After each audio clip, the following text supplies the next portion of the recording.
On this week's episode of Circles Off, presented by Pinnacle Sportsbook, Johnny poses an interesting hypothetical question, but we're going to solve a Twitter beef this week between Jeff Benson and JJ Gruden.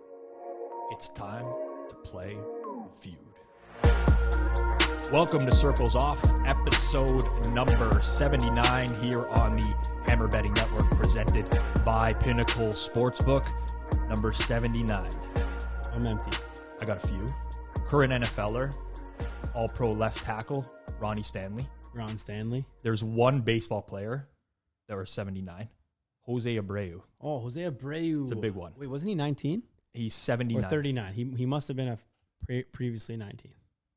All right, go ahead. I have a jersey tee of Jose Abreu from when I went to Chicago years ago. Toronto Maple Leafs, we're both Toronto Maple Leafs fans, have been for a long time. One guy that I absolutely hated on the Montreal Canadiens for years, his name was Andrei Markov. Andrei Markov? Wore a 79. Andrei Markov, that's right. And also one of the biggest NHL draft busts of all time. Patrick Stefan? No, that's a Alexander Daigle? Another one. Keep going. The third? I guess it would have been early 2000s. You know? No, never mind. Alexei Yashin. Yeah, he wasn't a bust. Yeah, I mean... No way Alexei Yashin was a bust. Relative to where he was picked? He was first overall. He wasn't a bust. Like, there's... Okay, then Eric Johnson's is a disaster. If Yashin's a bust, then Eric Johnson's a bust. Okay, fair enough. Yashin also got traded for... the picks that ended up being Jason Spezza and Zdeno Chara. Yeah, that was the big deal. He actually got the Islanders he got the Senators a really good return. Yes, he did. Alexei Yashin, I don't think he can be a bust. No, he played so many games. At where he was drafted? Well, 850 games played, 781 points. Yeah, he's not 12 years. We're going to ask for a lot in the comments this week. A lot. No, Number one, we're asking we're going is Alexei Yashin. If you're a hockey fan, do you consider Alexei Yashin to be a bust? There's only 3 first overall busts. And it's Daigle, big one. Yakupov, and Patrick Stefan. He was the captain. He ended up being the captain of the New York Islanders. Yeah, he was honestly good. I'm pretty sure Yashin was good for a very brief. Okay, fair enough. I'm outnumbered in the studio, so I'll heed to you guys on this one. I think he's not a bust. He's just not like... He never developed into a star. Alexis Lafreniere. Yeah, but then he's what are you going to say? Bust, Rick DiPietro's a bust? I would say Lafreniere is a bust. I would say DiPietro's a bust. Okay.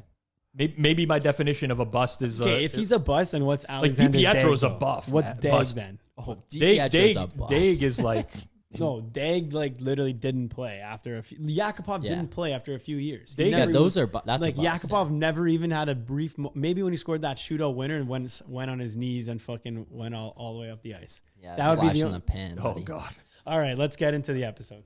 Pinnacle is our official sponsor here on Circles Off. They are the world's sharpest sportsbook, and they're now available in Ontario to Ontario bettors. Find out what professional bettors have known for decades. Pinnacle is the sharpest sportsbook. It's where the best bettors play as well. You must be 19 plus in Ontario. Please play responsibly. And again, not available in the U.S. We do have a very interesting episode coming up today. It's going to be a big bomb banger of an episode. I hope so. I hope it is. But before we get into our guest today, I seen you walking around the office today. And I like when you do this. I'm going to ask my question on it. Yeah, you've been putting people on the spot. Like, what would you do? Occasionally, I'll see these things and I'll just ask everyone questions and see the responses, the equivalent of the $1 billion flip and stuff, just to see what people feel. So, the question, I'll ask it to Rob here. We can get Zach too, and the listeners. It's for you as well. You get $1 million if you complete one of these 4 things. So you got to do one of these 4 things right now, and you got to complete it. I didn't see this. Yeah, but it's just like cold. You don't practice, whatever. Okay, so you get to pick. So right now, you got to do it right now. Second. Got it. Okay, hit a free throw, NBA sized rim, official basketball, whatever, in a court. Okay, in a gym. Sorry. Okay, so when I say no practice, it's not like, okay, I get 10 free throws and I have to hit it. Like, you get one right now, walk up in the clothes you're wearing, and you just have to hit it first try. Okay. So if you do that, you win $1 million. Okay. Or you could choose one of these next 3 things. Kick a 25-yard field goal. Or Yep. sink a 6-foot putt Okay. or score a penalty kick on a professional goalie in soccer. Regulation net, regulation ball field. Okay. I love the questions like this. Okay, so I'll estimate my percentages. Free throw, somewhere between 50 and 60%. I play basketball every week. I'm not the greatest free throw shooter. That's cap. He's not 60%. Yeah, I'm like roughly that. All right. Yeah, I give him that. Yeah. Okay. 50 to 60%. I'm not doing that one. I think there's other ones that are higher. Okay, professional goalie. So like the XG in soccer on a penalty kick is like 0.78. Is it 0.8? 0.8, something like that. Okay, let's say 0.7. So I'm definitely less than that. Yeah. And substantially less than that. I would say probably in the same range as a free throw, maybe 60%. I give you less. I give myself less than that. To score on a regulation size net? Yeah, it's like the penalty kicks are the ones that everyone's like, that's so easy to score a penalty kick. No, man, those are very hard. And the goalies are not going to just be the goalie's not going to be diving one way like it's you dust. Not that you're bad at, so I'm not trying to say like Rob's a bad athlete. This is for myself as well as for everyone. Like it's harder than it appears to score a penalty kick. This is going to sound like really lame, okay? But like I've taken I play like indoor soccer. I'm a fine soccer player. I'm a good shooter. So I'm going to like that's probably like I will score. I take penalties in indoor soccer where the nets are like the size of the TV that's behind us. Okay, no, they're not. They're friggin' small. The nets like are the size goalie of could this- stand in the middle of the net and just like make a save and I will score. Like I'm over 50%. But that's also a goalie who's playing men's league. Yeah, but do you think like the goalie has so much ground to cover in a big size net. And I like if I pick a spot, I'm not going to shoot it with the power of a professional and the precision or whatever, but I can pick a spot on a net and I can put it there. Very confident. He's going to bait you. It, Left side, diver. it's basically I'm 50%, I'm telling you. At least because I'm not missing the net. I'm missing the net maybe one time out of 10 and He goes from not missing in the net to 10% miss net. But I'm going to pick one of the two corners and then it's just a guess and it's not a guarantee he's going to save it. Fair enough. So those are on par. Let's say there was no goalie, but you had to put the ball and score in no goalie, but you had only like 1/8 of the net on the left side. You scoring that? It's tough. That's what I'm saying, man.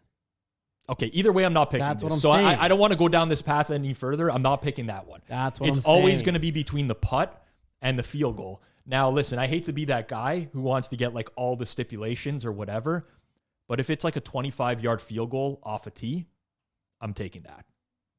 I'm telling you, I will hit that upwards of 90%. Okay, what if it's official like line, right? Like you're the kicker for like the Steelers, you're playing against the Ravens, and See, like, that's and you have to completely kick different. It, but it's a perfect hold snap every time. So it's completely different now because I have to do this right now. I have to go and kick it right now on my first kick. I know I can kick it through those uprights. I know that I can't. I don't know that I can kick it on the trajectory to get it over like someone who's coming to block. So that completely changes everything for me. Because if it's just some guy holding the ball for me and I got to put it between those uprights, it's going through. We should test that right now. Listen, man. I went to university at the University of Toronto, Mississauga campus. It's where the Toronto Argonauts used to practice of the CFL.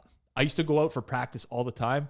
They had the best kicker at the time. His name was Noel Prefontaine. He used to be the kicker and the guy just like, he would let me kick with him in practice. He'd let me punt. Like I was kicking field goals for a while. Now I haven't done this in a long, long time, but I'm very confident in my ability to kick a short field goal. Like very confident. Fair enough.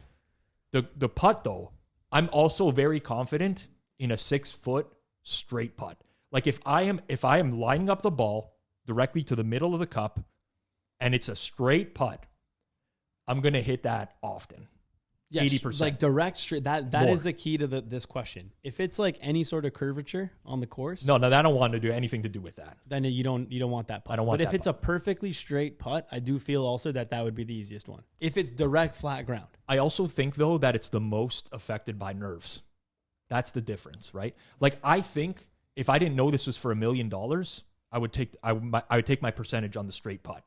Now you add in the nerves because in golf, like if you're lining up that putt like that and you're even a little bit off on your putting stroke, you're fucked, man. Yank it. You're gonna like the yips are real in golf. Like this Zach, what do happens you to think? pros, right? The top two for me are the field goal first, and then the soccer penalty kick second, which is a weird thing for me because basketball and golf are the things that I actually do. But I think it's because I have more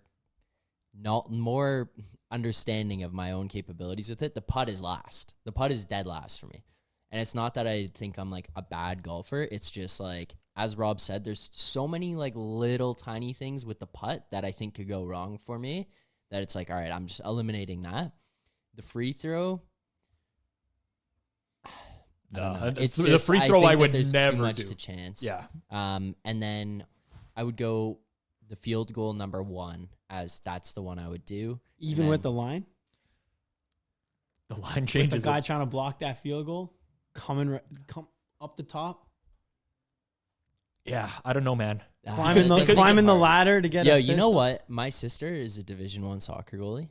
I'm just gonna go and kick and see what happens. I'm gonna take 100 shots and then just report back and be all right, Division I soccer goalie. Here's my percentage, and then I'll be all right, scale it down to a pro. The advantage that you have with the soccer penalty kick is that they're guessing. The goalie is guessing. That's what they're doing. They guess. They have to guess. And then you also have the advantage of yeah, but you only get one shot. I know, but you can tactically would you ever have the balls just straight down to rip that one right down the pipe? Yeah, I would. You think that goal? No. Because I think a pro goalie is more likely against an amateur to stand in the middle and try to react. Yeah. Against another pro, they have to pick a side, right? Or else if they stand and react, they're not going to save it. But against an amateur, if I'm a pro, I'm just standing in the middle. I'm waiting for them to shoot, and then I'm going to dive. Yeah. So I don't think you I don't think you go down the middle in this one. Yeah, I think my leg is good enough, and I think I'm accurate enough. But you get so many different. What did you pick? I personally think that my chances of all of them are exactly the same. Get out of and I think that they're all around 40%. And I'm 40%. Yeah, because it's the first throw. You're overrating all of the stuff that you're doing. In my opinion, you're overrating yourself on the free throw. The first shot I take, you're cold. You're just going. Let's go outside. We have a net here.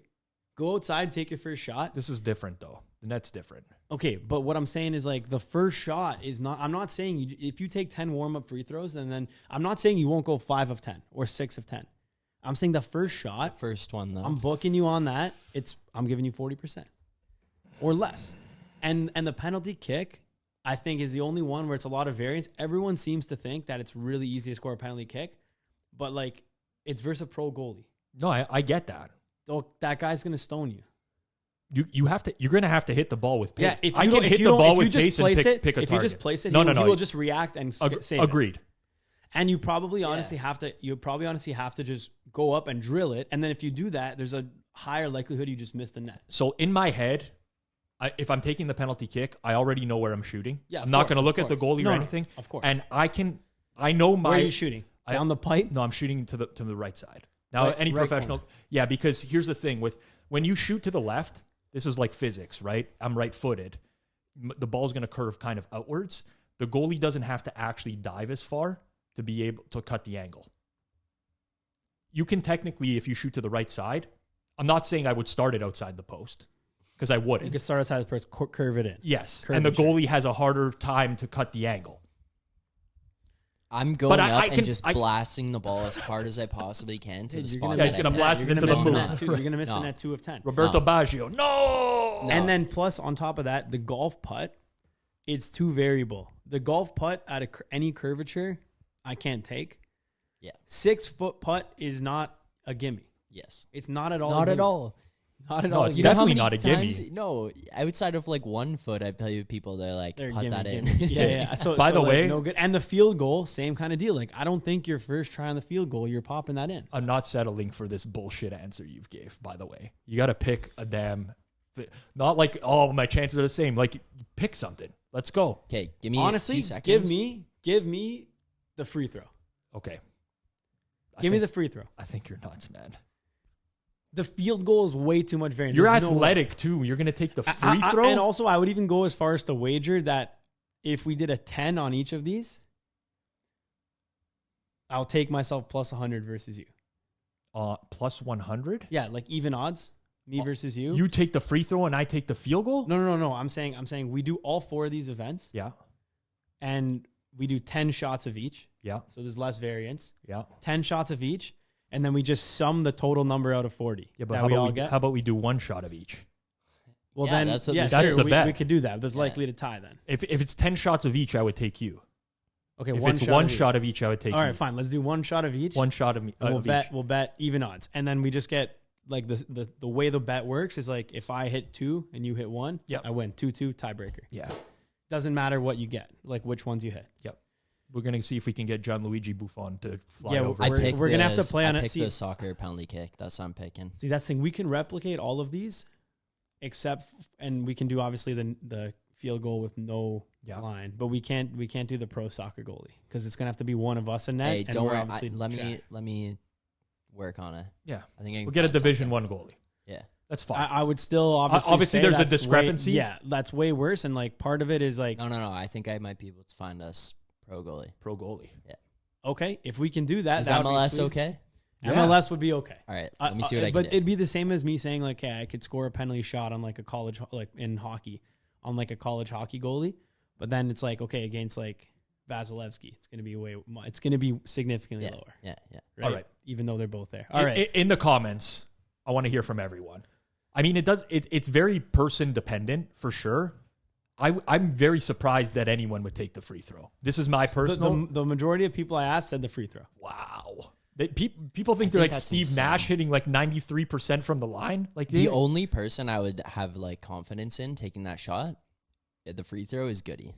Is Josh in the office? In our office, yeah. He's the only one in the okay. To be fair, if you don't golf, you just can never pick that outcome. Yes, like if you never golfed before. Oh yeah, that's just enough. And also, if you don't have a powerful kick, then you're not even going to make the field goal. Yeah, I've got an absolute boot. You've got a boot.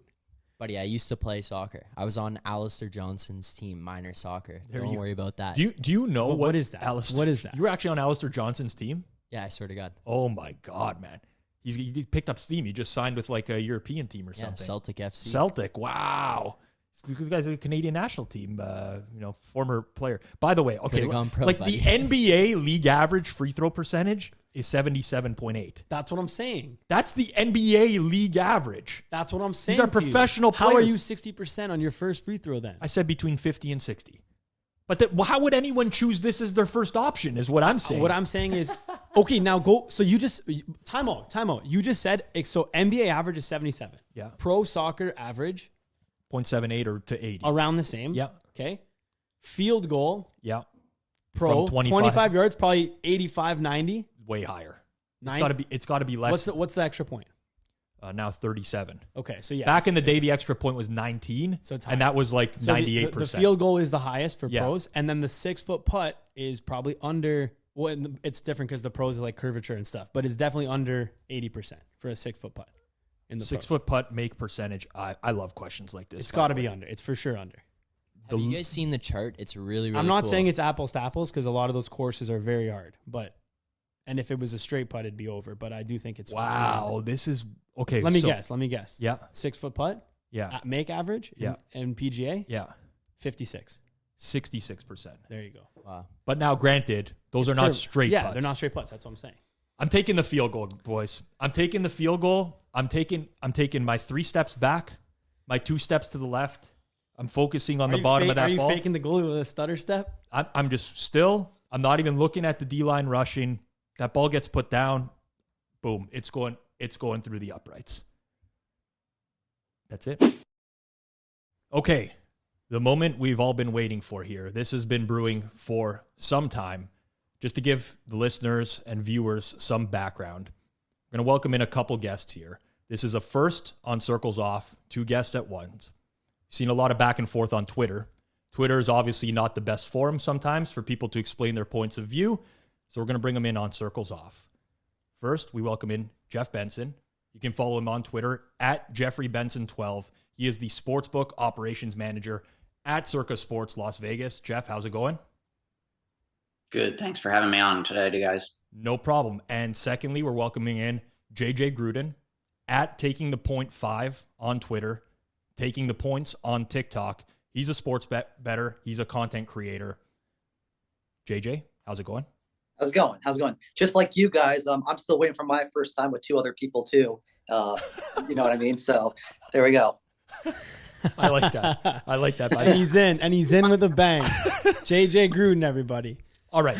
We're here. We're here. This is not going to be like a Jerry Springer episode. Maybe it will be by the end. I have no idea. This is, it's a little bit too early for Festivus. Festivus is December 23rd, so we're not going to do like the airing of grievances or anything like that. But you guys tend to not see eye to eye on a number of topics, and we want to get you to break them down. You can go back and forth, have a civilized debate. Myself and Johnny will jump in wherever we see fit. But I do want to start with something that has been at the forefront in the Twitter conversations that have happened recently, which is about whether or not content creators have a moral responsibility when they grow a large following. And I know, JJ, a lot of times you say, I'm just like producing recreational content. And Jeff will say, no, like there is a moral responsibility here. I'd like to get both sides of that. And then myself and Johnny can weigh in on this as well. But let's start with you, JJ. The type of content you produce, who's it geared towards? What are you trying to gain? What is the end goal out of that content? Well, JJ, before you answer that, give a background on yourself here, because I know you've been around football your whole life and stuff like that. So if you want to just give a brief background and then get into the question. Yeah. So, I mean, I grew up around football, like you said, my whole life. Uncle, father, both coached in the NFL. Grew up around the Arena Football League quite a bit. So I have a very familiarity with NFL, college football, the whole nine. I worked with ESPN a couple of years, but so on and so forth. One day, I think it was like right before COVID, TikTok was starting to become a thing. Saw this old guy, looked like the definition of basically a degenerate, man. He had like the ruffled face, looks like he hadn't shaved in weeks. Guy in the back corner of a sports book who would probably have like a program in his hand, giving out content advice on what to bet and who to bet on TikTok. I'm like, man, if this guy can do it, I can do it. So I got on there one day, decided to go ahead and just keep track of my record, give out my plays, because I've been betting since I was 18 years old. I never really grew up having a favorite NFL team or college football team because of my dad and my uncle's coaching, styles and everything like that. So basically, to keep things interesting for me and to have some passion, to have some love into the game on a specific team, I'll throw money on it, right? Because I feel like that enhances the way you watch the game at the end of the day, because that's what gambling is meant for, right? It's an entertainment value. So that's what I've been doing. So a couple of years ago, I decided to get on TikTok, start giving out some plays. Eventually, I was hitting some plays. I was missing some plays, but I was always transparent. People would come on there, troll me, tell me I'm a squid, all these other names and blah, blah, blah. But you know what? I just took it to the chin. I just kept on going. Some people just don't have that thick backbone or that thick skin or that backbone to keep going, because once, society now, if you're soft, you'll probably just quit. But I kept it going, got my following up there to about 61,000. I consider myself one of the founders of, TikTok sports betting, which right now it's so sour, which I can totally attest for now. But yeah, I've considered that, and that's how I kind of got started. And I kind of brought my following to Twitter because I like tweeting about games and stuff on my mind. And, that's where I am today. Grew that to about 22,000. So that's where I'm at. All right, Jeff, why don't you give some background on yourself as well? And then particularly how you came across JJ on Twitter and what particularly, I guess, irked you about his style and why you felt the need to jump in on his mentions pretty regularly. Yeah, I've been out here in Vegas going on 11 years now. Worked in the sports betting business ever since I graduated after college. Moved out here, started as a ticket writer, worked my way up to a line supervisor. And then when Matt Metcalf, who's our director, he got the job over at Circa, came on and was part of the management team that opened Circa Sports. So been in the industry, been out in Vegas here for about 11 years. Obviously very active on Twitter, and I would say rather outspoken, not necessarily against anything that JJ is doing or anything like that, particularly against the soft book model that's very prevalent in today's legalized industry. I'd say kind of how I got, into this back and forth or banter with JJ. was, I believe, the first interaction that we had. JJ had commented on, 100 TikTok people, putting out their plays or handicappers or whatever. And then, any of those people, who had a hot streak, or had lost a couple in a row, really kind of highlighting those people as to follow those people. And I just, before we kind of get into the nitty gritty of that kind of stuff, I think, what you had said earlier was interesting. Obviously, you have a large following on TikTok. You have 21,000 plus followers, 22,000 followers on Twitter. That's a large sample size of followers. Given your background, I thought some of the things you said were interesting. Your father coached in the NFL, your uncle coached in the NFL. Given that you've been around, that football lineage, and had so much experience with the NFL and college football and ESPN, I find some of the things that you say to be kind of puzzling, I guess you could say. And it was interesting that you said that the TikTok has kind of soured a little bit. I think you have kind of a unique position, given your following, given your background, given your dad's history and things like that, that people are going to look at you as kind of a voice of authority or reason, given those things. And I think if you were maybe a little bit more transparent, or you didn't lean into some of these things that I believe to be, misleading your followers or factually inaccurate, I think you could have even a larger platform than you do right now. So really, a lot of the things that I say or have commented on, not ever in like a disrespectful manner. It's just more of like an education manner in terms of being in the industry, understanding the public and the sharps and things that go on within the industry. I think a lot of what I say is just, what I believe to be factual. And I think if you maybe shared some of those factual things with your followers, you could build a better community, a bigger community. And I think people would look at you in maybe a little bit of a different manner than what they look at you right now. Now, JJ, I'll give you an opportunity to respond to that, but I know you've said publicly before that part of the reason that you don't take that approach is Jeff particularly works for a sports book here, comes to us via Circa.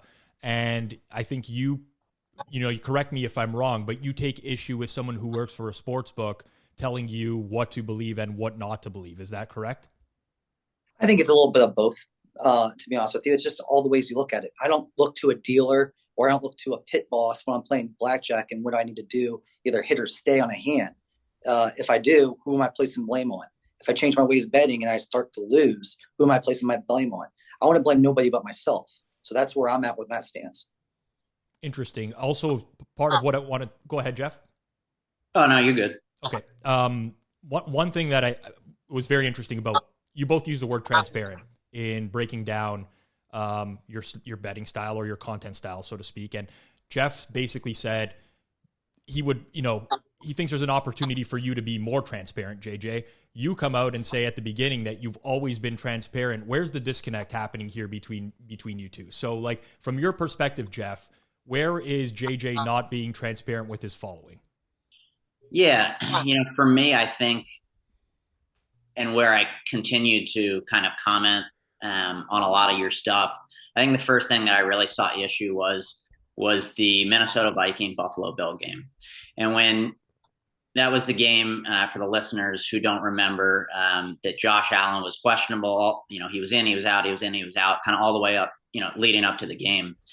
And once he was ruled in, I believe that you tweeted that you were increasing your wager of under 46.5 to be a max play, or as Johnny and Rob would say, a big bomb banger. And there was nothing wrong with that tweet, nothing at all. I have no issue with that tweet. Based on your numbers, the conviction you had, what your handicap was. If you thought under 46.5 was a max play for you and you had a huge edge on it, great, push your chips in, obviously wager responsibly, whatever it may be. No issue with that tweet. My issue with that tweet to your followers, given how many people your content goes out to, was something that somebody asked in the comments. And this was a Twitter follower of yours who had an egg avatar. I'm presuming that somebody who was going to follow your wager and make a bet on this. And he simply asked a question, and he said, "What is your logic behind the wager?" And you said that your logic, and I'm paraphrasing, quote me, if I'm wrong, please correct me. But you basically said something along the lines of, I make the game 49.5, but that Vegas or, the sports books are using this line to trap and lure the public. Obviously we can get into that here in a minute, but you said that, I make the game 49.5. To me, as somebody who's in the industry, and for Rob and Johnny, who are guys who bet professionally, if you have a ton of conviction with your numbers and you believe in your numbers, they'll be the first people to tell you that if you make a game 49.5 and the market's painted 46.5, that's a pretty big edge and something that you should bet accordingly. The other side of that is, if you don't necessarily have as much conviction in your numbers, or you're regressing your numbers to the market, and let's say you regress your numbers to the market and you make the number 47.8 now, obviously that's still higher than the market, but after regressing your numbers to the market, you don't feel there's that big of an edge where you can bet it. To me, those are the only two things that could happen in that scenario. A, you're betting the over because you have such a sizable edge. Or B, after regressing your numbers to the market, you don't feel there's that big of an edge that you can bet it. Those are the only two things in that scenario that I think you could tell your followers. The issue I had was that you then said, you basically said, I'm betting under 46.5 to your followers, but you didn't give any context behind said bet. And I think given your father's background and the following that you've grown, I think your followers are just going to take what they see as you tweeting at face value, and they're going to max bet the under, when I would be pretty darn positive that most of these followers were people who were following your content wouldn't be max betting the under if they knew the real reason that you were betting the under in that scenario. So that was kind of what I had in terms of my issue with that specific thing. Okay, well, so to recap quick, JJ, you said that you liked the under 46.5 in the game, despite your number making it 48, because you felt it was kind of like a trap game. Hey, if Vegas is hanging this number, something's off. I'm going to bet the under. Okay, so from there, let's give JJ a chance to obviously explain his rationale and take as long as you need. No, I mean, everyone has their own model, right? At the end of the day, I feel like I don't know what you guys do or how you guys come up with your lines. At the end of the day, if you guys use a computer model, if you guys use your intuition, what have you. But I found major success doing so. And like I said, I've been transparent since day one. I tell people why I like it, and that's what I do. And if I didn't, really justify the reasoning behind that one single tweet, shame on me. Typically, I try to get out my explanations beforehand. Maybe I had a video out on that game as well on my TikTok. I'm not sure. Actually, kind of thinking back, I don't think I did. But most of the time, any kind of play I do give out, I do put a little bit of context behind it. I usually tweet them out beforehand on like the Monday or Tuesday or Wednesday before. For that one specifically, I did come out and give out a little bit of context now that I know on that Saturday or Friday beforehand. Then came up on Sunday that I'm going to be raising my unit size on this one. I'm making it a max play on my end, just because of my kind of logic and how I kind of handicap those games. I guess my question for you is is this how you bet? Like if you make a number 49.5 and the market is 46.5, is that a scenario where you're betting the under in every single game, or was this game specifically differently? I mean, this one's different. Both offenses both have firepower of offenses, and I just feel like both of teams are capable of putting up 30+ points against each other. Also, I look at like Super Bowl matchups, possible Super Bowl matchups when teams play against each other. For example, I was on the under last week against Miami and San Francisco. That one lost. It wasn't a max play or anything, but I was on that play as the under, and that was going to hit up until the pick six towards the end of the game. Tua doesn't get there, so on and so forth. I would have won that bet. I was on the right side of that one. Typically, I do like to say I'm on the right one. And I'm right now, I'm in the red in the NFL. I'll tell you that right now. I've been doing pretty well in college. NFL, I've been getting my ass kicked, and people know that because I leave my tweets up. I don't delete anything. I kind of try to recap if I lose or win. I say, damn, this sucks. I can't believe I just lost that. I probably do it in a joking manner. Some people, yeah, I'm sure at the end of the day don't consider it as a joke, because if they do ride with me, they're probably pissed off. But at the same time, you got to know, this is still an industry where it's 21 plus years or over the age. These are grown men taking these bets. Okay. At the end of the day, they're the ones placing the submit button. Do I feel guilty? Of course. To be honest with you, I'd rather lose more money of my own than give these guys losers.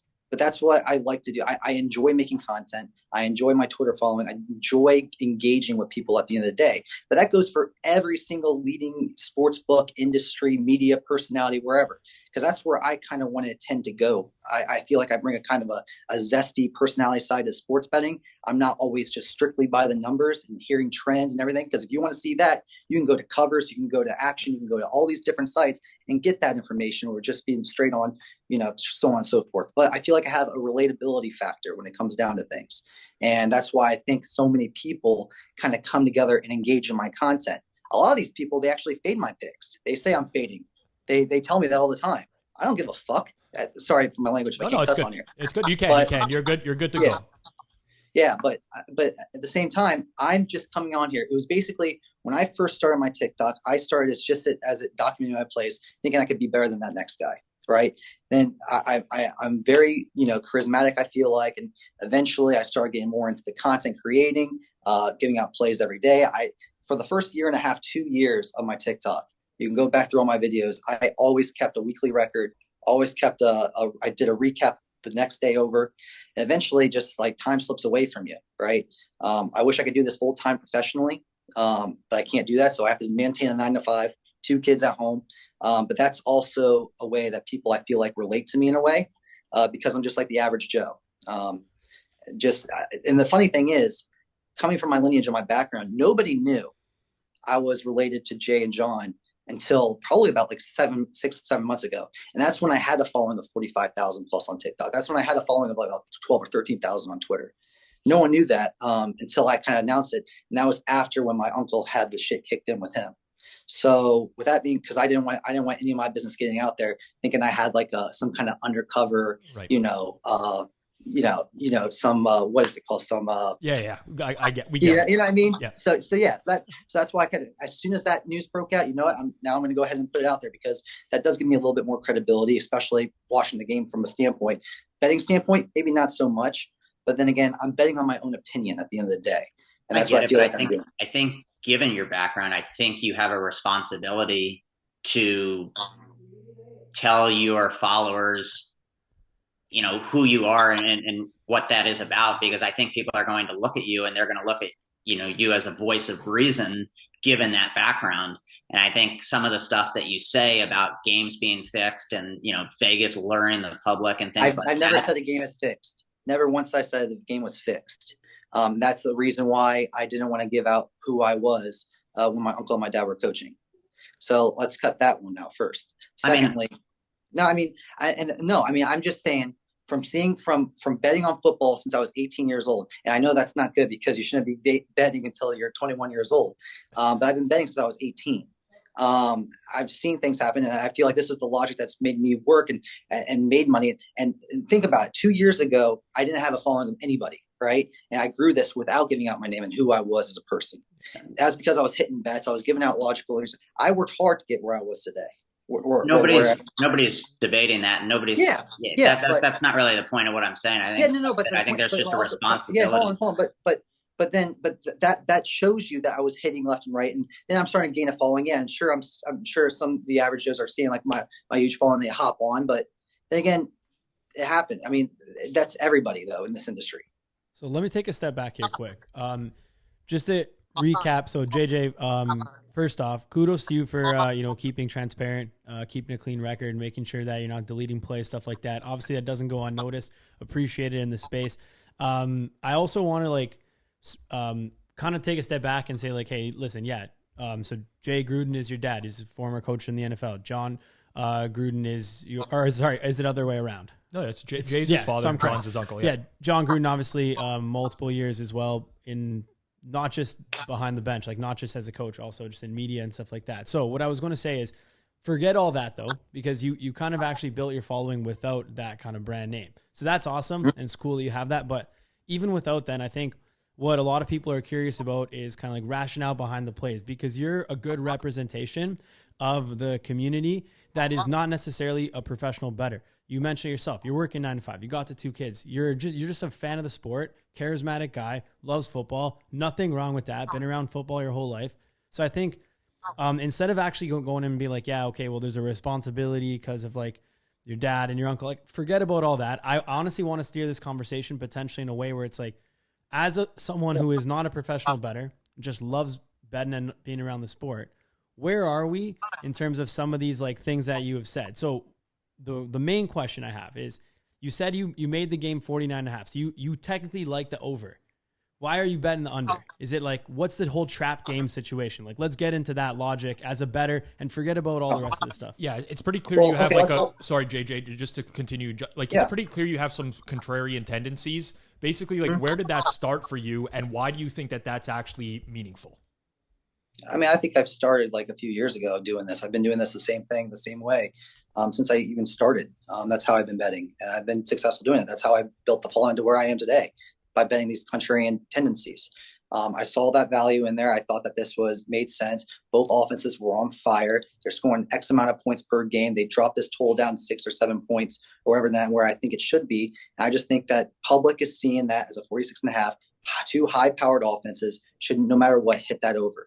And from a kick return and from a couple other little things that happened during that game, a botch fumble on the 1 yard line, things on that nature. I mean, they could have been either way. I mean, sure, I shouldn't maybe say it's a max play, but I would go back and I would do the same thing over and over again. Now, there's other plays like that that's worth mentioning. Let's just talk about college football, for instance. Let's talk about the national championship last year, Georgia, Alabama.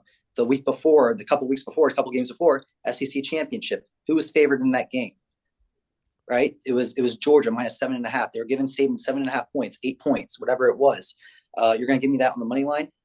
A lot of the people, they ended up betting that. I left that game alone just because it was the SEC championship. Wanted to see what happened. SEC championship was brutal for me this year too. People know that as well.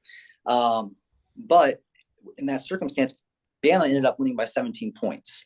Fast forward, national championship, you got Georgia, Alabama again.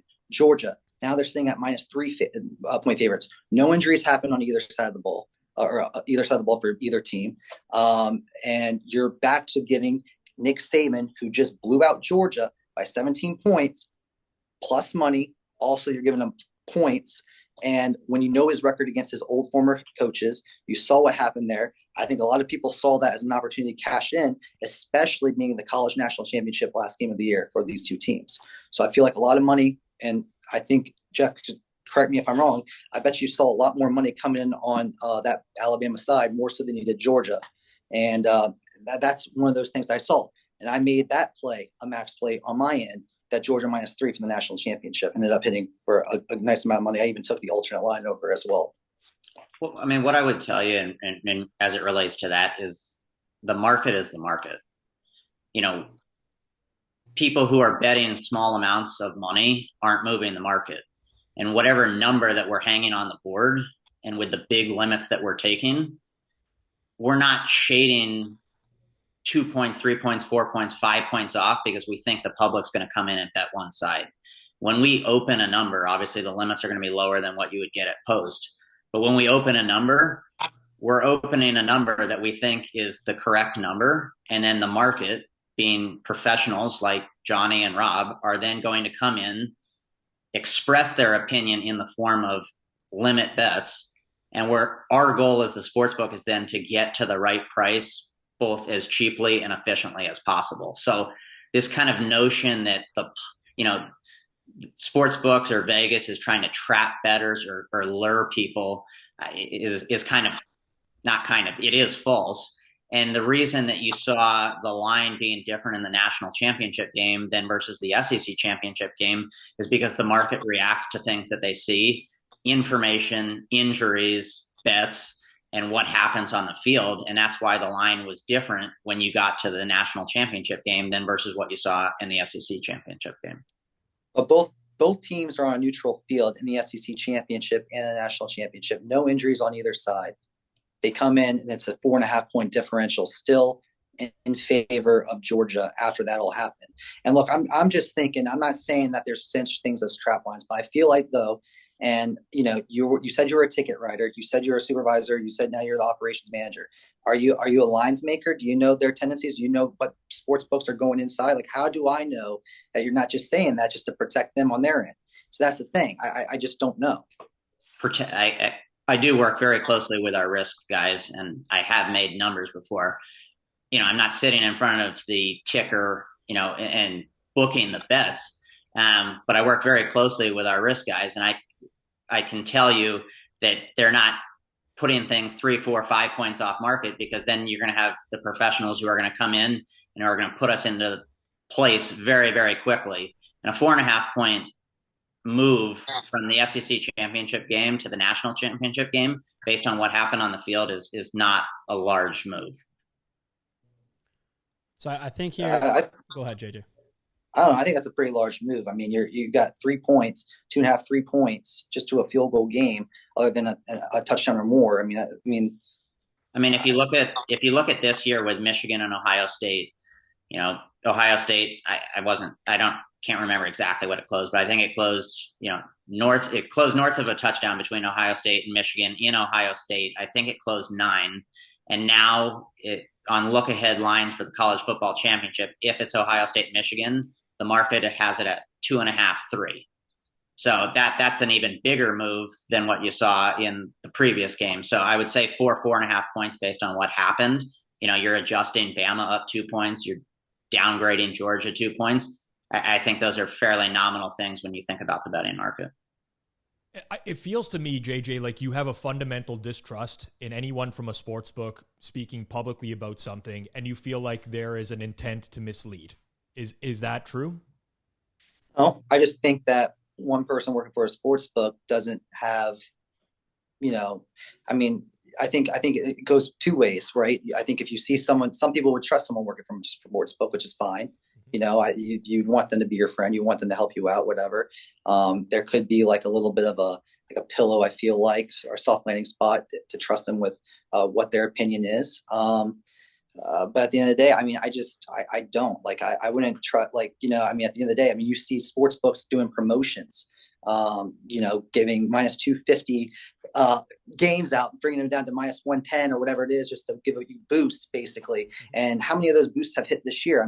Call them unlucky as you want, but still it's a little fishy. I will give you credit in that sense, that listening to people who work for soft books, I wouldn't listen to them. So I would agree with your assessment there. At Circa Sports, we don't do free bets. We don't do promos. We don't do any of that frilly shit that you see elsewhere in the industry. And I'm speaking sometimes on Circa Sports' behalf, and a lot of times on my own behalf as somebody who bets or as somebody who's in the industry. So I think it can be difficult for people who follow me to, in terms of conflating the two. But I think Johnny and Rob would tell you that from somebody who works behind the counter and somebody who works for an operator, there's nobody who's more transparent than Circa Sports, and there's nobody more transparent than myself. And I also wouldn't say like I'm reinventing the wheel. Like nothing I'm saying is earth shattering. Like me saying that home field advantage in the NFL is not worth 3 points, like that shouldn't blow anyone's mind. That's just like factual. So I agree with that, but to an extent, and you saw what I said to that. I think it's to an extent of home field advantage, because there's certain places where you play where it is harder and there's a bigger home crowd than what some of these other smaller teams right now, especially who aren't very good, bring to the table. So JJ, I'll give my opinion here on the whole, what's the trap line kind of thing? How does that work? And obviously for me, like I don't work for a sports book. I'm giving the bettor's perspective here. Basically, when you say like, hey, someone is hanging a trap line, like, oh, this line can't be good. Like, how is Seattle only a 6-point underdog to Russell Wilson, the opening game of the season versus the Denver Broncos? Denver's got all these things. They just signed all these guys. Like, how is it only -6? It should be like -12. Like, what's going on? I think one thing to realize, and this might help a lot, is that the actual sports book is not making the line. They just make the opening line. So once the opening line is made, whatever then happens to the line is dictated by other people in the market, including people who are betting, including people who are betting large amounts of money, but also including professional bettors. So when you say like, oh, it's a trap line, the sportsbook itself has essentially nothing to do with that. Although they are the ones hanging the number and taking the bet, that line is being shaped by sports bettors. So if a sportsbook hangs -6 in that scenario, and all of the sharp bettors who have won millions of dollars over the course of their careers, tens, hundreds of millions, depending on some of the groups, are all on one side, the sportsbook is not going to leave that number up there because they know some info. They're going to shade that, and they're going to move that in the direction of where the sharp money is coming in. So at Circa Sports, the way their model works, we've had people on from Circa to explain this, and the way that the Pinnacle model works as well, is they profile the bettors who win, who've consistently beat the lines, closing line value, and then they will shade the lines more based on those players and where they're coming in and where they're betting. So ultimately, like Jeff and Matt Metcalf, who's the actual head of trading there, is not actually putting out a line that he thinks is good. He's putting out a line that everyone in the world who has access to Circa Sports thinks is the correct line. So there's really no trap line here because the sportsbook themselves they're not putting the number up. It's dictated by every single person in the world. And if somebody else thought, hey, this is the wrong line, they'd come in, they'd bet the max amount of money they had on that would be within their bankroll. And over time, it would all just adjust out because they'd keep winning money and keep betting more and et cetera, et cetera. So maybe I didn't do the best job explaining that, but love to hear your comments on that, JJ, that the market sets the line as opposed to like Jeff himself or the sportsbook. I mean, at the end of the day, I think you could put a number out anywhere you look at it, and people are going to bet the game. I mean, that's just factual. I think bettors are going to bet at the end of the day. You can put a line wherever you want it. Obviously, you want to make it for sportsbook, make their. But anyway, let's just bring in another example with Dallas, because I saw Dallas and Dallas and Minnesota. I mean, Jeff, I know you know about this one. And I agree with you. I think Dallas could have been the favorites there. They should have been the favorites. They're a better team right now. I think they're better at the end of the day. But I mean, just from a public perception point, I just don't see how Vegas could have set that line to make an away team an underdog, especially playing a place like Minnesota. Because when we talk about the home field advantage, Minnesota should get the 3 points or whatever it is, that extra 3, no matter what. And I think now being at home, I think I do concede Dallas being like a 7-point favorite or whatever at home if they play again. But at that certain place in time, I just don't see that. And I just feel like with Dallas being America's team, right, and you're going to see them getting plus points, I think a lot of people would have hammered that side. But instead, I feel like the line was set at 1 point, -1 for Dallas to kind of prevent that from happening, because I feel like a lot of people took advantage of that plus money in the beginning once the line opened. Yeah, I mean, what I would say to that is, I mean, there's not an odds maker on this planet that's giving Minnesota 3 points of home field in today's NFL. I mean, people can argue with me, huh? Why is that? Why is the home field different now when you have one of the loudest stadiums that are actually marked down, one of the most loyal fan bases in Minnesota Viking fans? And that come to this game, be loud as hell, school chant, everything. It's an intimidating place to play. What makes that place not get that 3 points? I mean, after COVID, I think this was really highlighted. I mean, there's less fans in the stand, erosion of referee bias, travel is much easier on athletes. When Rob is somebody who bets NFL professionally, he can probably quantify home field advantage, much better than I can. But I would say that home field advantage now is, worth 0 to 1.75 points. And then you can extrapolate that out based on specific teams and specific stadiums. But, getting back to the point of Dallas versus Minnesota, let's say that Vegas thought the line was whatever it was. And let's say, they opened, Minnesota -3. That's what Vegas decided to make the number.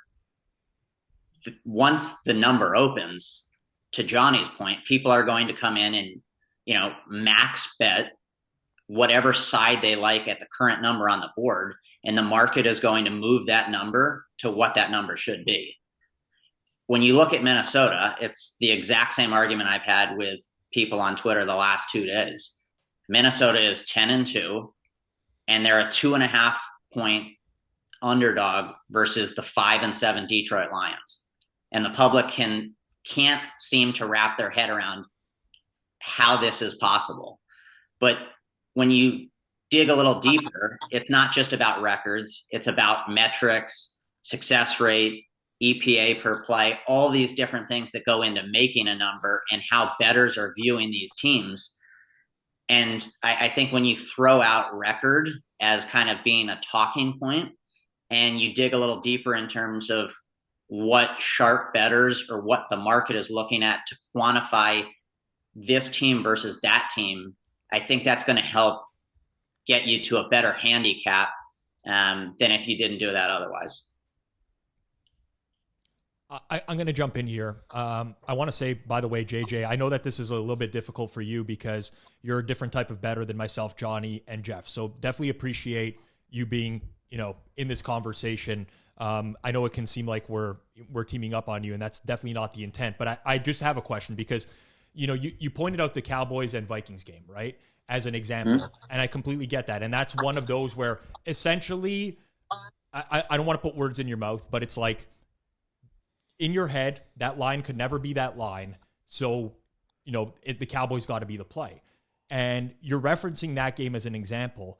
But the issue that I have personally is I can think of a million other games where the exact same logic applies and it doesn't work out. And it feels like people are not, they don't take that into account, or they just like gloss over it. Like, let's use an example from this past week's Thursday Night Football.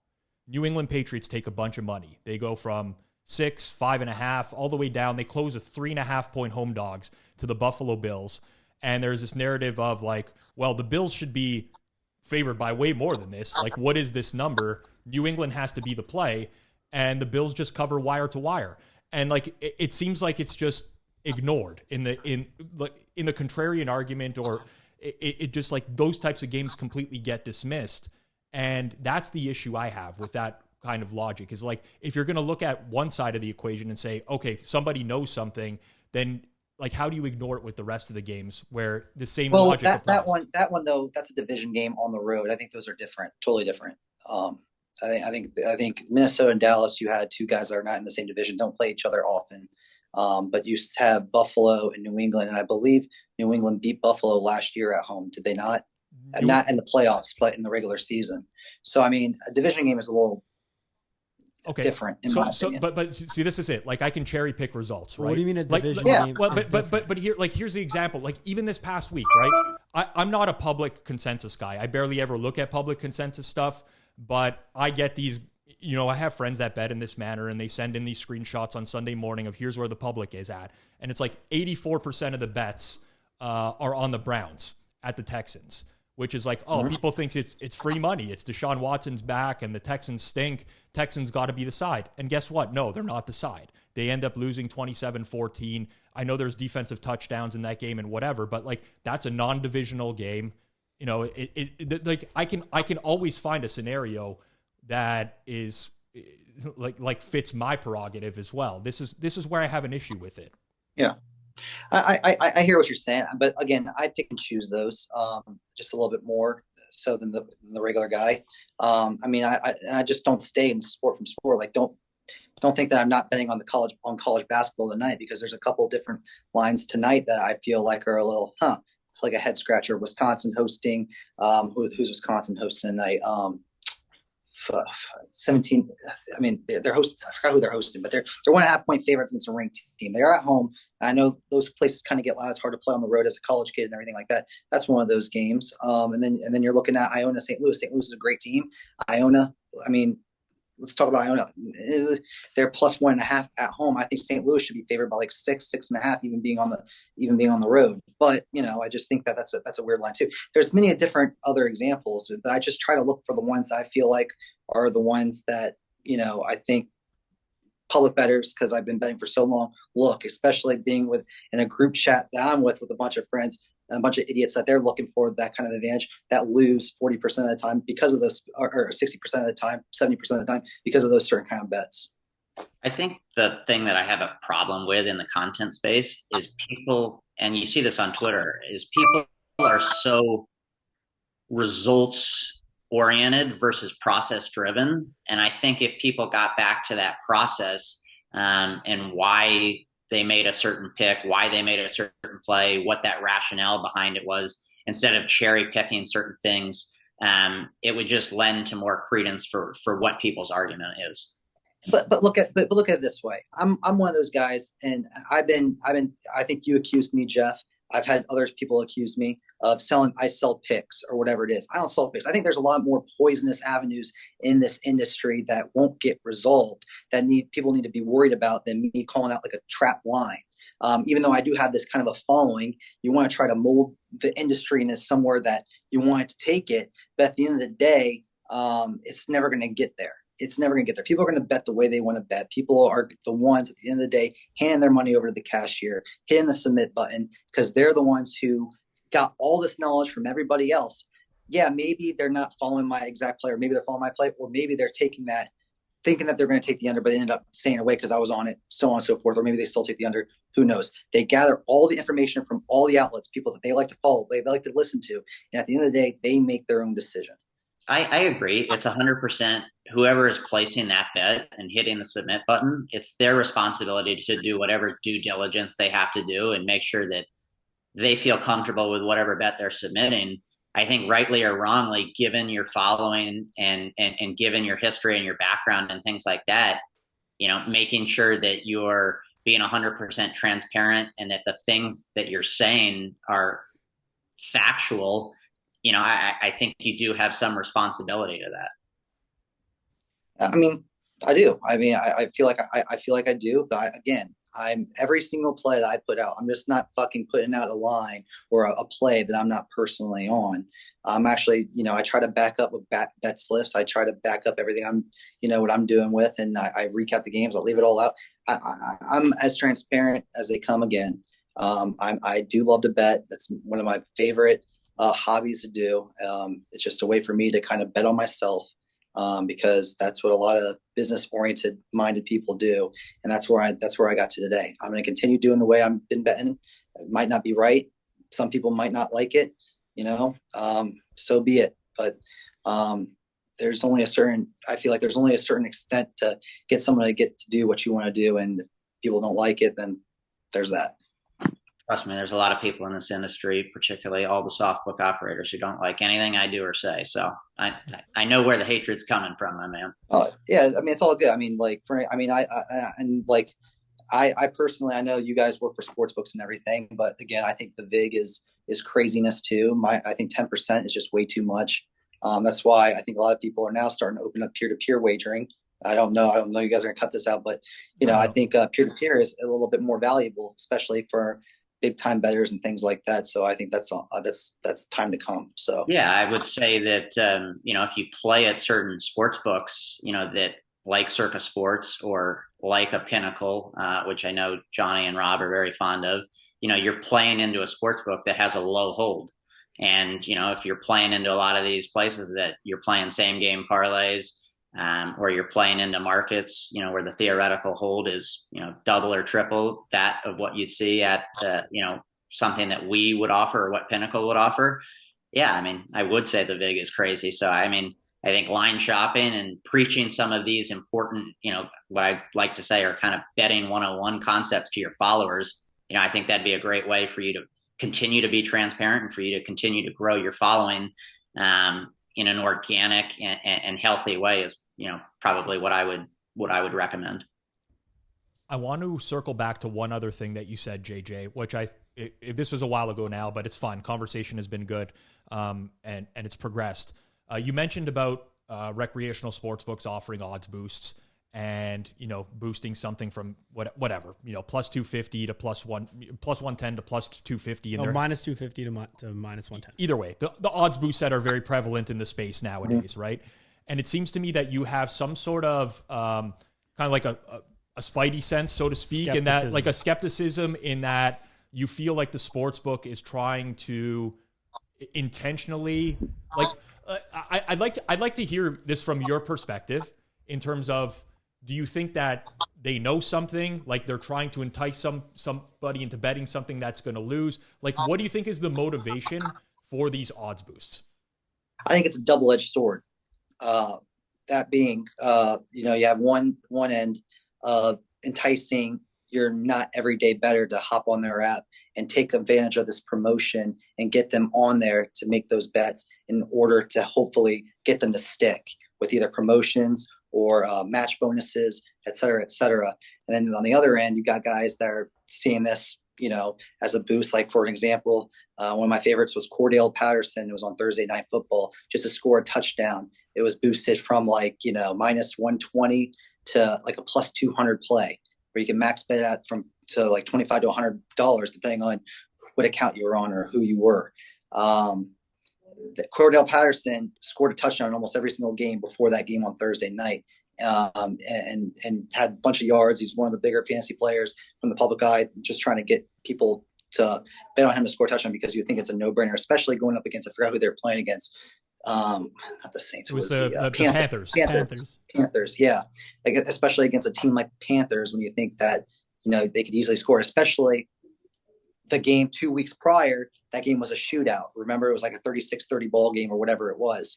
And I think Cordell Patterson, I don't know if he scored in that one or if he was playing or not, but then again, that all goes into it. But it's just weird, because I've tweeted that out a lot of times too this season, where I've called out boosts not hitting. I think the last one I saw hitting was Derrick Henry when Tennessee played. I think it was like to score a touchdown or to have a certain amount of rushing attempts or whatever it was when they finally got a hit. But prior to that, all some of these sports books, none of these promotions are hitting. But what if I said that was just the law of averages, and that Cordell Patterson not scoring in that spot was 50-50? Just how it played out, and that the sports book had nothing to do with that. What's your response to that? The law of averages. The law of averages thing. Maybe that's to their point. Maybe they knew that was going to happen too. Maybe the sports book knew the law of averages are going to happen. That's why they're going to promote that specific boost. Again, why I don't trust a sports book. I'm going to present you with an alternate theory here, and you're willing to tell me if I'm an idiot, or if you think that there's. I don't think anybody's an idiot. No, Johnny, I don't think anyone's an idiot. Okay, that's fine. Either way, I'll present you with another theory here altogether. And one of the worst experiences for a bettor is when they deposit into a sports book and they just lose a bunch of money right away. They're usually going to have a bad experience with that sports book. They probably don't want to bet there again. Odds Boost is a way for the sports book to offer the bettor a plus EV wager most of the time, which actually gets them to win, gives them a positive experience in the sports book, and allows them to stick around longer, because the sports book knows that player is very unlikely to just withdraw those winnings right away. What would you think about that theory instead? Sports books have that in general in every sport. It just depends on what it is. But they try to be nice, I guess. They want to entice the players that they currently have and want to get them to bet more. That's their end goal. They want to make as much money as they can off of a bettor and have them use their book. But then also you got to think about like some of the other odds boosts compared to the other ones. Like for an example, like when you first sign up, say on DraftKings or wherever you're signing up for, bet $5, win $200 on Steph Curry to make a jump shot. That's one boost. That's to get the person who hasn't deposited yet to get onto their book, right, to get on their thing. That's a totally different kind of promotion. And I feel like some of these promotions are still set in a way for them to entice action and get action in specific spots. For an example, Cordell Patterson. Yeah, but what I would tell you is if I gave you 3-1 on flipping a coin, heads or tails, and you chose heads, and I gave you 3-1, and it just happened to be tails, are you saying that you wouldn't do that again, or that I was? I think flipping a coin is a lot different than sports betting. It depends on the odds, right? It's semantics for sure, because but I think that's a good example personally that Jeff gave. Like, it could be rolling a dice, it could be whatever game of chance. Like, I think what Jeff is alluding to here is the possibility that you're still making a very good bet and just happen to lose it. So, and that's just like part of the process. Hold up here. So JJ, you're right in a lot of things you're saying here, right? So first off, the promotions you're saying to actually deposit to a sports book, like the new sign up bonuses, like 100%, those are different. The reason they do that, they'll be like, okay, win $250 if the Raptors score 1 3-pointer, something like that. Yeah, that's like very likely to hit. what they're doing there is just substituting that from just giving you the $200 sign up bonus. Those are competition offers to get you to sign up with their platform versus a competing platform. So we'll throw those ones away in terms of what you're saying. Those are not like, those are just there so that they can get you to sign up to their own platform. The ones that you're referring to now are the boosts that they give as like special promotions to everyone who's already on their platform. And I think what your point is very valid, and you were right about it, but Rob's point is also correct. So those sportsbook boosts that they're giving are strictly plus EV promotions, plus EV meaning plus expected value. I mean, if you play those 1,000,000 times, you will win on those boosts. However, overall, why are they giving you that?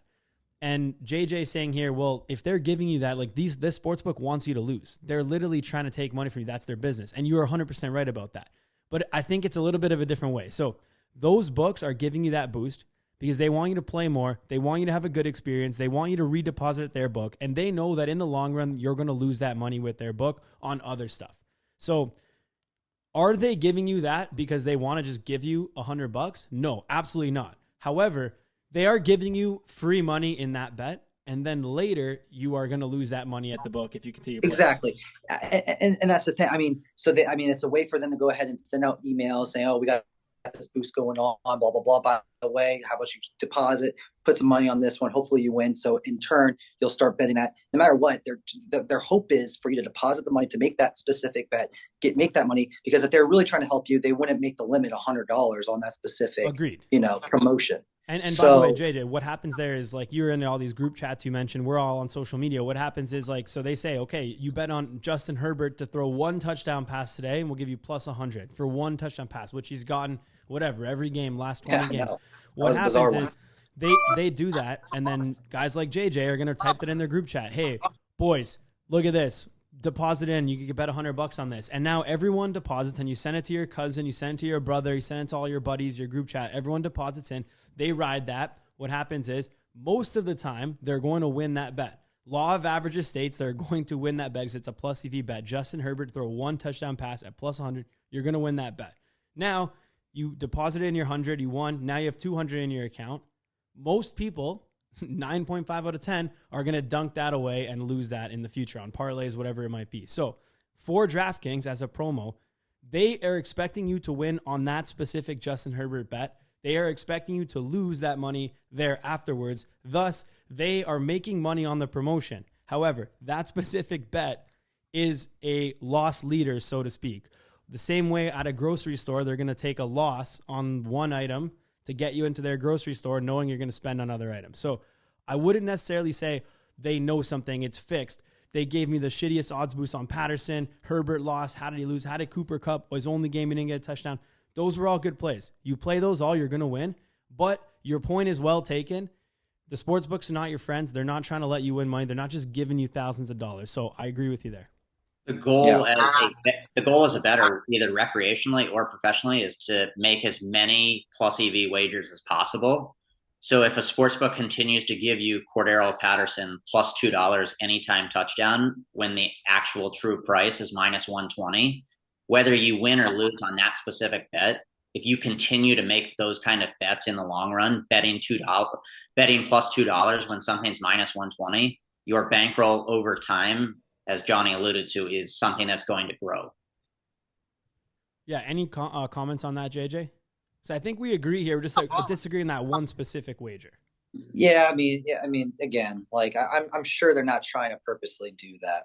So for me, in my eyes, I've seen it happen last year. I've seen it happen this year. I just will never take a promotion from that because I've seen them lose more so than I win. Maybe that's just the way it is, and it's just the unlucky of the draw. But no, I get that they're just trying to entice the gambler to come back on, deposit more money, bet the games, and just hope that they continue to bet on their platform. It's just a way to kind of give back to all the degenerates that they have on their app already. So that's that. Have you considered? When you look at gambling public and they look at the Justin Herbert or Cordero Patterson thing, that those are people who are the definition of results oriented versus process driven.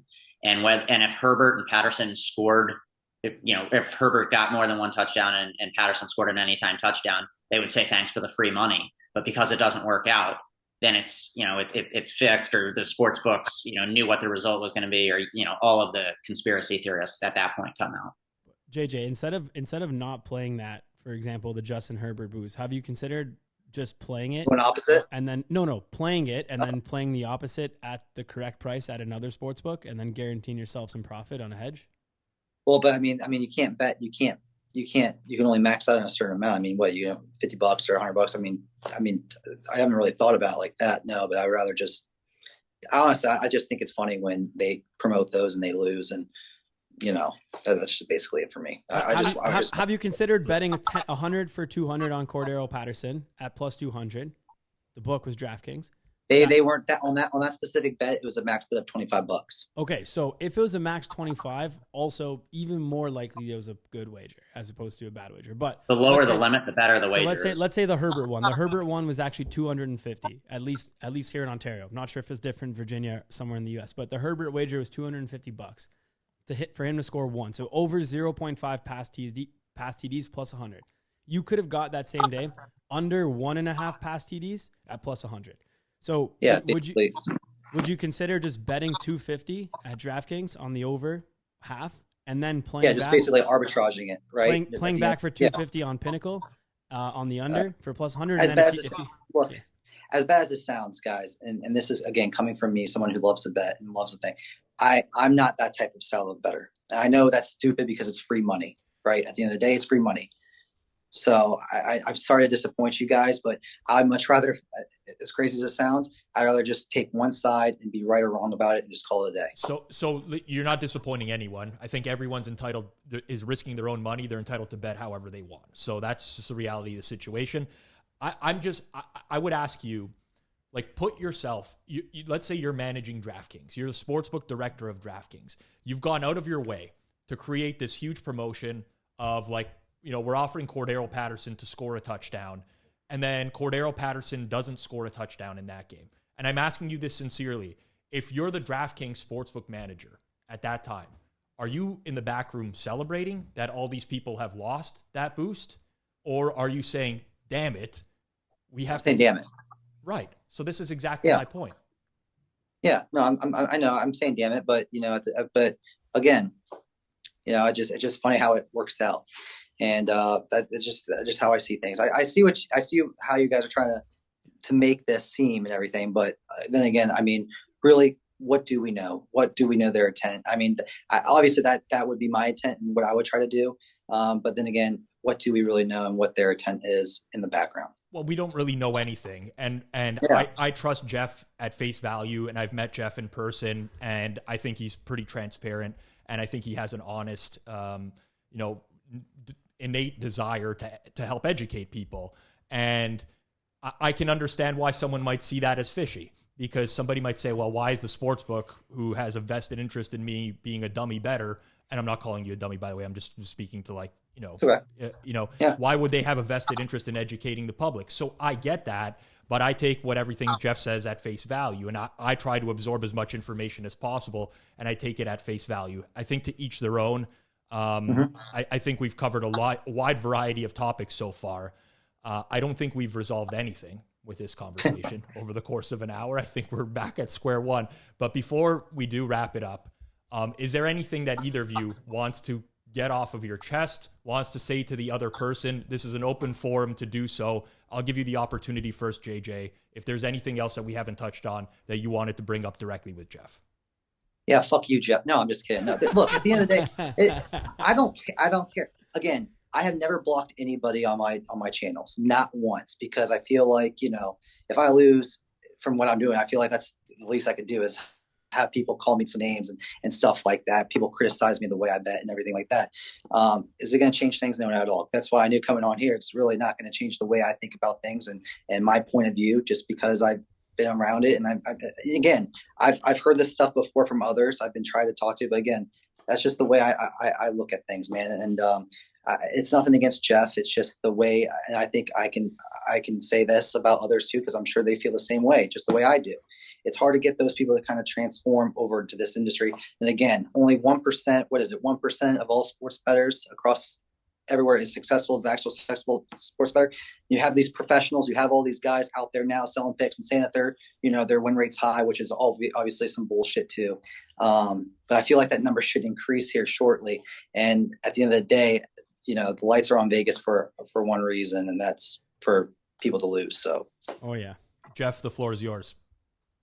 Yeah, I mean, I would say that, do I have a massive issue with what you're doing on Twitter and TikTok? No. Are there a ton of way worse actors who are way more misrepresenting themselves in the space? Absolutely. I've enjoyed our playful, banter, over the last couple of weeks. The only thing I would say is, like, looking back at your Twitter, you said something last weekend about, it seems like Vegas is, based on the games I've watched, in college football today, it seems like Vegas is paying off these athletes. Things like that and tweets like that. That was just a fun one, man. That was just a fun one. Some of it, man, you just got to be following me for a while to know what my personality was. I know, but I think there's a lot of people who may have just followed you last week, and they take it just like Rob takes what I say at face value. They take, based on your history and your background and the following you've grown, they take what you say at face value. So I think in terms of this space, and I've probably said things that I wish I could take back and things like that, but you have to be super careful about how you characterize yourself and the things that you say. Even in that scenario, I know you were joking, but I think there's going to be a lot of people who look at you and look at you saying that and then are led to believe that. And I don't know whether you believe that Vegas goes up to college athletes and pays them off. I think in a match fixing scandal, the only people who gets hurt in that regard would be, sports books, because gamblers in the know are betting with these sports books and taking us for money on quote unquote a fixed outcome or something that's already known.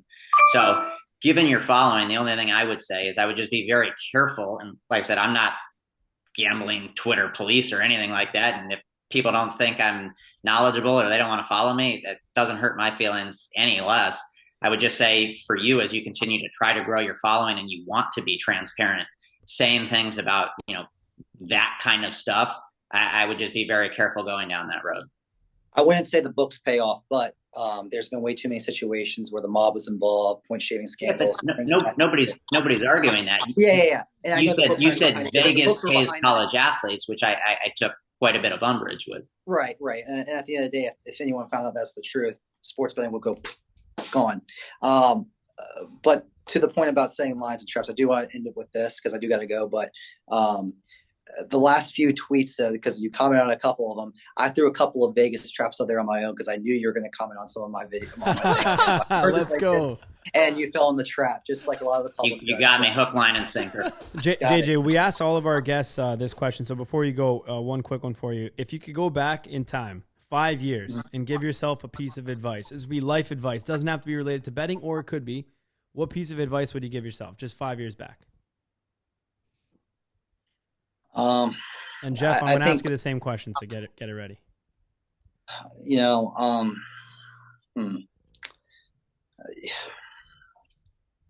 That's a tough one, man. That's a tough one. I have to think about that. Jeff, something else, give me a couple seconds to think about it because I've had some fun experiences as a sports bettor. So, all right, Jeff Benson, you're up, and we'll come back to JJ. I would say, for me, there's so many tools and resources out there that can help make you a better bettor. Obviously, as somebody behind the counter, I've learned a ton about the industry. I would say, bankroll management is something that's hugely important. But I would say probably the most important thing is finding an odds screen. Whether that's, betstamp, unabated, Don Best, Spank odds, whatever it may be, and having as many outs as possible so that you can price shop. And whether you're a recreational bettor or a professional bettor, ultimately, if you're able to get the best number, to JJ's point, reduce that hold, lower that VIG that, the sports book's charging, that ultimately is going to make you a more profitable bettor. And you're going to be able to place more plus EV wagers over the course of your sports betting time. Cool. I agree. JJ, anything else? If not, yeah, I mean, I just wish I didn't bet on Tom Brady as much as I have been this year. But other than that, I've been kind of betting the way I've been doing it the last 13 years. Just don't plan on doing anything there. I wouldn't change anything. It's been a thrill, man. I love this thing so much, man. The highs and lows, as sick as it sounds, I wouldn't change it for the world. So I learned from my mistakes. I try to anyway, and I'll just go from there. you think you're in the green or red lifetime betting, including when you're back red, when you're 18? red, 100% red. 100% red. I had some dark times. I mean, this year I'm in the red, 100% in the red. Last two years before I was actually in the green, not by much, but, for being only up I bet $100, about $100 to about $500 are my plays. So, I mean, being even just, up like $1,500 on a yearly basis, that's a big win for me, especially how many bets I put out throughout the year. It's crazy when I go back through my wager screens and see how much money, I call it the cloud, I've had on all these bets, hundreds of thousands of dollars. I'm like, God damn, I can't believe I came out in the green. That's crazy. Even if it's only like $1,400 or whatever, but before that, a lot of red, and again, it is what it is. Jeff, you in the green or red lifetime? Green. There we go. No comment, just green. Just green. That's it. It's JJ Gruden. You can follow him on Twitter at TakingThePoint5. You can check out his TikTok, Taking the Points, as well. Jeff Benson on Twitter at JeffreyBenson12. He's a sportsbook operations manager at Circa Sports Las Vegas. Gentlemen, thank you very much for the time today. I know we didn't resolve much. I very much look forward to Jeff continuing to comment on JJ's tweets. JJ quote tweeting him saying, "This guy has an obsession with me." Cannot wait for that over the holidays. Thanks very much for joining us, guys, on Circles Off. And JJ, if you ever go to Vegas, you gotta hit up Jeff and bug him for some comps at Circa. He owes it. Free rooms at Circa, 100%. I gotcha. I appreciate it. I need to take my wife somewhere for all the shit I've been putting her through the last couple of years being on Twitter and TikTok. So we'll put her up in a nice room. She can go to Stadium Swim. You can take ferries and Legacy Club. We'll give you the whole experience. I appreciate it. I'll take that and put all the money on the trap lines. All right. Thank you both. We appreciate the time. I appreciate y'all. Thank you. Thank you. Thanks, guys. Before we sign off here, one of my favorite shows that we produce here at the Hammer Betting Network is 90 Degrees with host Kevin Davis. We had been asked if we could turn that into video form, and we have done so. So as of Monday this week, you can now watch 90 Degrees right here on the Circles Off YouTube channel. There was a really good interview with a New York-based sports bettor this week named Zach Pitcher. Lots of interesting topics, betting teasers, betting pleasers, producing power rankings. There's a lot of good stuff in there. Check out that episode if you haven't already. We'll drop the link in the description. And be sure to like and subscribe to any of the content that you enjoy, including this show. Like it right now. Seriously, like it right now. Next week, we have another guest in studio. It's going to be Plus EV Analytics. This is going to be a good time to discuss some advanced topics with a math nerd.